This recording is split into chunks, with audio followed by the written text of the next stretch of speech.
Louvado seja o nosso Senhor Jesus Cristo, para sempre seja louvado. Este é o 26º dia das nossas meditações quaresmais.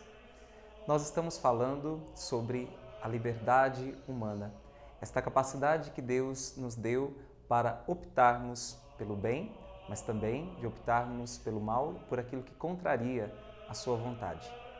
A nossa liberdade nem sempre ela é uma liberdade disciplinada. Muitas vezes ela é uma liberdade mal inclinada.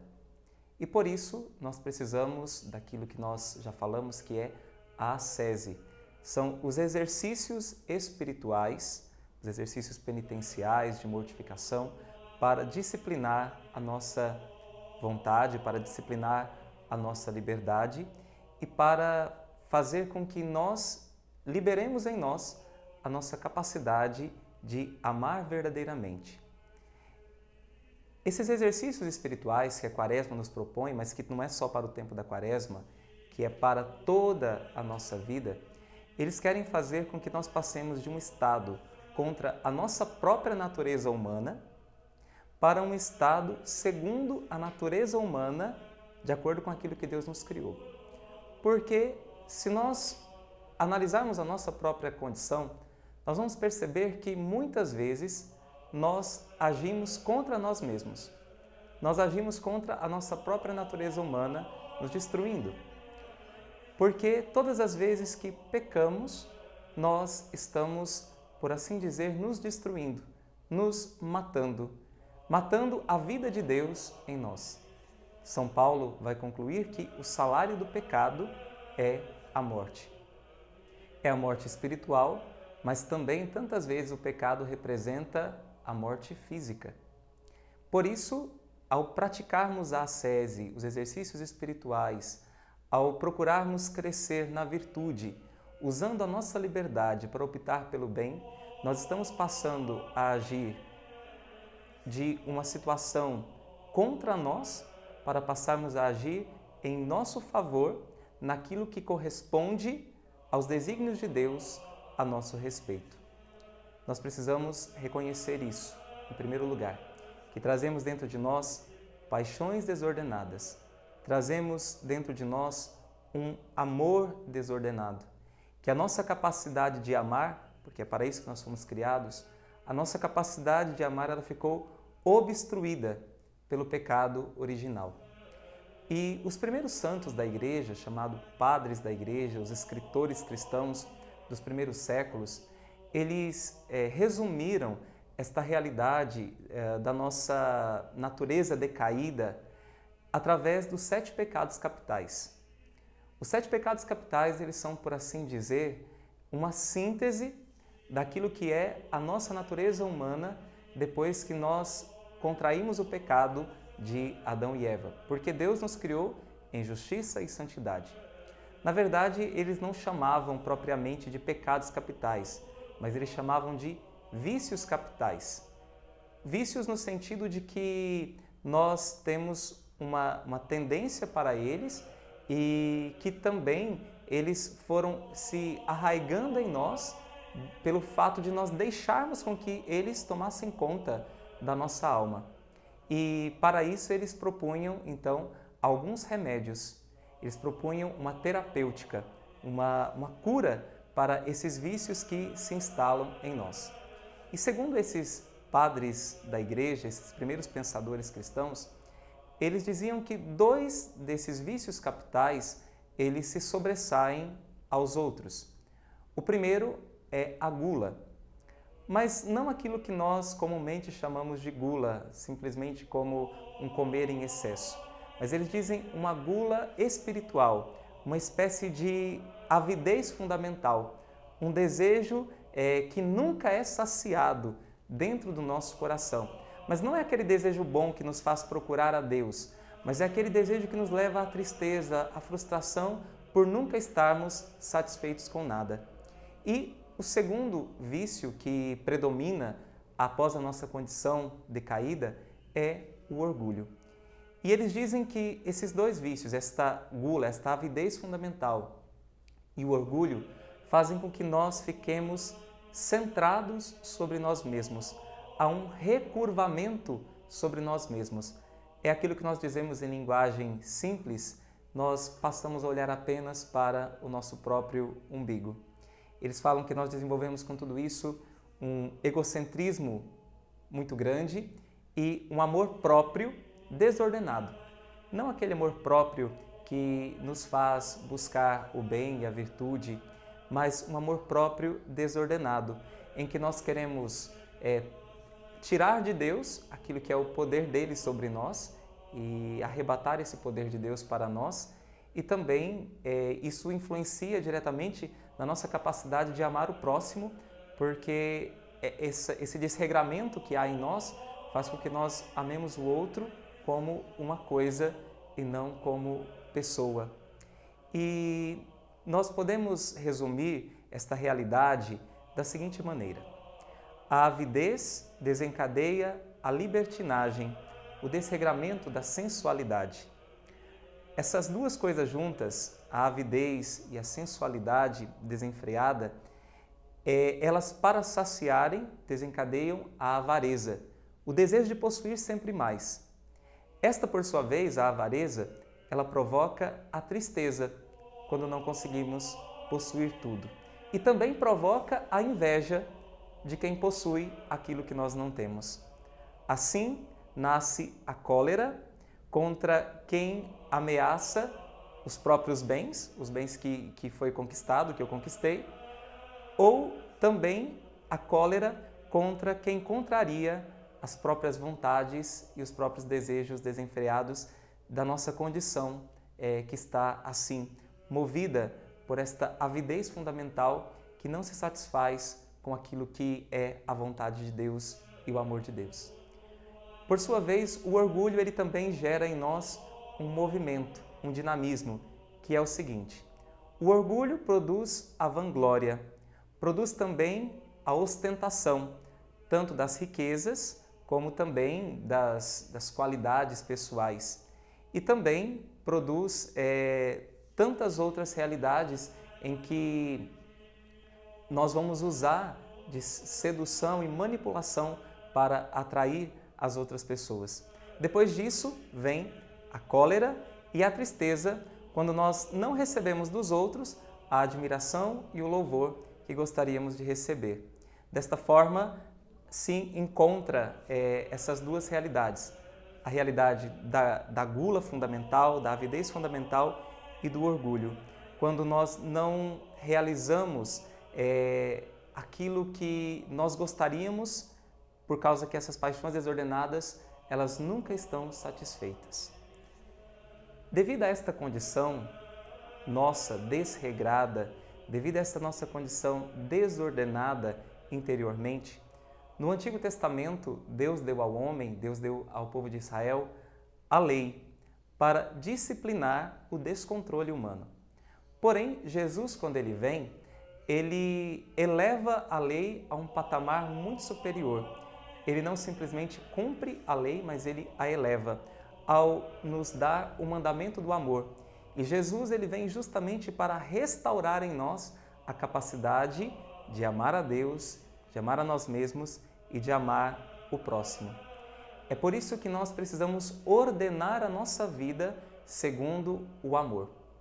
Santo Agostinho, também um grande pensador do início da Igreja, ele falava que deve existir em nós uma espécie de ordo amores, uma ordem do amor, que nós devemos amar, e aquele que nós devemos amar de maneira mais elevada é o próprio Deus, e procurarmos uma comunhão perfeita com Ele, uma participação no seu próprio ser. Depois nós devemos amar o próximo por causa de Deus. E depois nós devemos amar as criaturas, porque elas expressam também a beleza, a bondade e a grandeza de Deus. Mas em primeiro lugar deve vir sempre o amor a Deus. Nós devemos ter uma ordem para amar. Quando nós amamos mais as coisas, quando nós amamos mais a nós mesmos, ou mesmo quando nós amamos mais as pessoas, quando nós invertemos esta ordem do amor, nós geramos em nós um desregramento. Nós geramos em nós uma desarmonia interior. Por isso nós somos chamados a ordenar o nosso amor da maneira correta, para voltarmos a ser aquilo que Deus sonhou, aquilo que Deus pensou e não agirmos contra nós próprios, mas agirmos a nosso favor, restaurar a nossa condição original. Santa Catarina de Sena, ela nos diz que o amor é uma realidade que faz parte da nossa vida e que nenhum homem vive sem amar, nenhum homem vive sem amor. Mas esta realidade, ela que é básica, ela deve ser orientada para Deus, porque o homem não vive sem amar, mas aqui o mais importante é saber o que ele ama. O que é que o homem ama? Isso o que é mais importante. Todos amam, mas nem todos amam aquilo que é correto. E nem todos amam aquilo que é correto da maneira correta. Por isso, numa das cartas que ela escreve, ela vai dizer o seguinte: a alma se nivela às coisas que ama. Se amo o pecado, que é negação, reduzo-me ao nada. A maior vileza ninguém poderia descer. O pecado consiste em amar aquilo que Deus odeia e no odiar aquilo que Deus ama. Erra quem ama as realidades transitórias do mundo e a si mesmo com um amor desregrado. Mas quando o amor e a afeição se superam e se fixam no Cristo crucificado, o homem atinge a maior dignidade, pois torna-se uma só coisa com o seu Criador. Quem não amar o seu fim, que é Deus, jamais conhecerá o caminho. E aí Santa Catarina se pergunta: como é que nós adquirimos o amor da maneira correta? Como é que nós adquirimos esse amor elevado, que ama a Deus em primeiro plano? Como é que se adquire o amor? Ela diz: amando. Se adquire o amor amando. E é por isso que as virtudes, elas são importantes na nossa vida. A prática dos exercícios que vão disciplinar a nossa vontade, que vão disciplinar a nossa liberdade, são verdadeiros exercícios de amor. Por isso, aquilo que a Igreja nos propõe neste tempo da Quaresma e ao longo de toda a nossa vida, devem ser exercícios como uma resposta de amor a Deus para voltar a amar como Ele quer que nós amemos. E ao praticarmos esses exercícios, nós vamos perceber que muitas vezes nós vamos ser purificados na nossa maneira de amar. Mas, de fato, Cristo ele quer nos purificar como o ouro ele é provado pelo fogo. Jesus é o próprio ourives que vai nos purificando. E o fogo que nos purifica é o Espírito Santo, que é o próprio amor. Por isso, da prática da ascese, dos exercícios que a Igreja nos propõe, nascem as virtudes, das quais o amor é a maior e a síntese de todas as virtudes. As virtudes, elas são também uma forma de nós participarmos dos próprios atributos de Deus, do próprio ser de Deus. Se Deus é misericordioso, quando nós somos misericordiosos, nós participamos desta realidade da misericórdia divina. Se Deus é generoso para conosco, quando nós somos generosos, nós participamos da generosidade divina. Por isso, as virtudes são uma forma de fazer resplandecer em nós a imagem de Deus. As virtudes, elas fazem nascer em nós a liberdade interior, isto é, elas fazem cair as barreiras e as amarras que nos impedem de amar. O que nós mais devemos desejar no fundo do nosso coração é que nós sejamos livres para amar. Para isso, nós precisamos nos libertar dos nossos vícios, daquilo que de certa forma nos entorpece e que nos impede de viver o verdadeiro amor. Nós fomos criados por amor e para amar, mas nós não nascemos aprendendo a amar. Ninguém nasceu aprendendo a amar. O exercício do amor, o exercício das virtudes, da qual o amor, a caridade é a síntese de todas elas, a maior, é adquirido ao longo de toda a nossa vida. E sem exercício nós não vamos adquirir isso. Por isso, o amor ele precisa ser aprendido. O amor precisa ser exercitado. O amor precisa ser provado e comprovado. E aqui volta Santa Catarina de Sena nos dizendo: adquire-se o amor amando. Adquire-se o amor executando-o, vivendo esta realidade em nossa vida. Sem o exercício continuado da ascese, desses exercícios, desse combate interior, desta violência de coração contra nós mesmos, nós não chegaremos a amar de verdade e então a nossa vida não encontrará o seu verdadeiro sentido. Lembrando que todos esses exercícios que nós fazemos para aprender a amar, eles não nos devem deixar centrados em nós mesmos.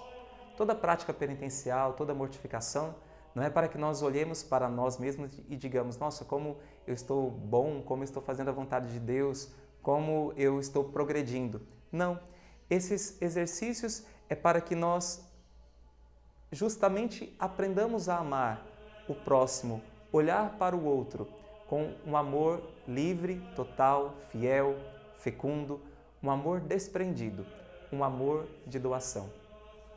No final desta meditação, eu quero fazer com você uma oração composta por Santo Efrem, que é um santo doutor da Igreja, um santo da Igreja da Síria e dos primeiros séculos cristãos, e que é muito propícia para este tempo da Quaresma e que nos ajuda a pedir a Deus a graça de vencermos em nós os vícios capitais e adquirirmos a capacidade de amar, orientarmos a nossa liberdade para Deus, ordenarmos o nosso amor da maneira correta.